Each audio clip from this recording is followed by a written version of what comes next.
लोकसभा चुनाव 2024 को लेकर फेक न्यूज की बाढ़ सी आ गई है। कई बड़े कांग्रेसी नेता रैलियों में जनता के सामने सरेआम झूठे दावे कर रहे हैं। आइए कुछ बड़े दावों की सच्चाई से आपको अवगत कराते हैं। नमस्कार, मैं हिमांशी, स्वागत है आपका हमारे कार्यक्रम पैम्फलेट पर्दाफाश में।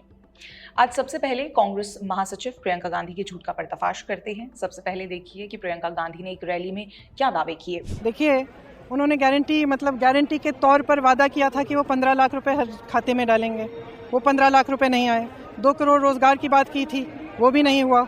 इतनी सारी बातें की थी उन्होंने, वादे किए थे उन्होंने, वो पूरे नहीं हुए। तो आपने देखा, प्रियंका गांधी ने कहा कि मोदी ने 2 करोड़ रोजगार देने की बात कही थी, लेकिन क्या आप जानते हैं कि बीजेपी ने 2 करोड़ रोजगार देने का वादा कभी नहीं किया, बल्कि भाजपा ने 1 करोड़ रोजगार देने की घोषणा की थी। इसके बाद अब सवाल ये उठता है कि क्या भाजपा सरकार देश की जनता को 1 करोड़ रोजगार देने में सफल रही है? इसका जवाब हाल ही में प्रकाशित हुई EPFO की वार्षिक रिपोर्ट देती है, जिसमें बताया गया है कि पिछले 10 वर्षों में भारत ने 19.20 करोड़ नई नौकरियां और लगभग 8.6 करोड़ अन्य नौकरियों का सर्वकालीन रिकॉर्ड बनाया है। जॉब क्रिएट करने के मामले में अगर यूपीए और एनडीए सरकार की तुलना करें तो एनडीए ने 10 साल में यूपीए से दोगुनी से ज्यादा नौकरियां पैदा की हैं। 15 लाख रुपए की बात भी कांग्रेसी बार बार करते हैं, तो आइए इसका भी फैक्ट चेक कर लेते हैं। कांग्रेसी नेता कहते हैं कि मोदी ने 15-15 लाख रुपए अकाउंट में डालने की बात कही थी, लेकिन क्या आप जानते हैं कि ये भी एक फेक न्यूज़ है।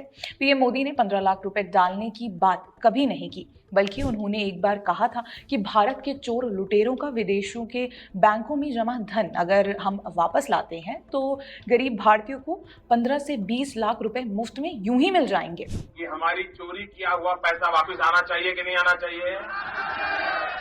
ये काला धन वापस आना चाहिए? ये चोर लुटेरों से एक एक रुपया वापस लेना चाहिए? इस रुपयों पर जनता का अधिकार है कि नहीं है? ये रुपया जनता के काम आना चाहिए।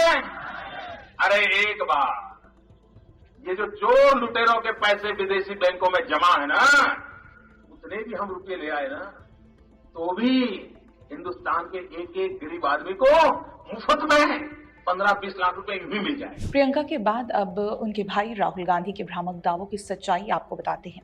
कांग्रेस नेता राहुल गांधी ने कहा कि राम मंदिर और संसद भवन के उद्घाटन में एक भी दलित और आदिवासी नहीं दिखे। इससे पहले भी राहुल गांधी दावा कर चुकी हैं कि राम मंदिर के कार्यक्रम में दलित समुदाय को नहीं बुलाया गया, लेकिन क्या आप जानते हैं कि ये सफेद झूठ है?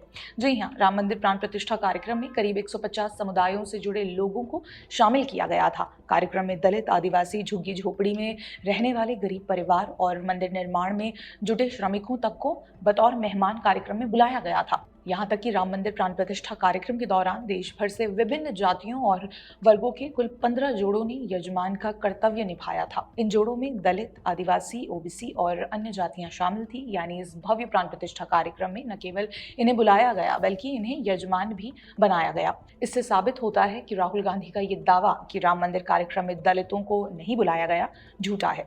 आज के पैम्फलेट पर्दाफाश कार्यक्रम में फिलहाल इतना ही। आप देखते रहें द पैम्फलेट। धन्यवाद।